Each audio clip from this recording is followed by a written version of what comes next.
Kapag ako po ay nanalong kapitan dito sa ating barangay, marami po akong magiging project. Ang kauna-unahan ko pong magiging project, ipapagawa ko po ang bahay ko. Bakit kanyo?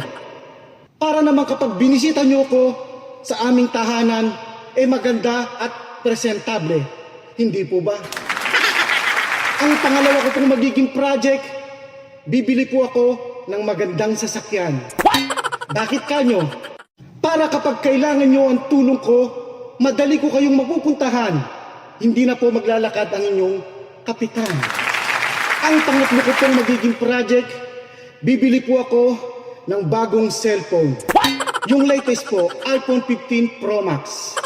Bakit kanyo?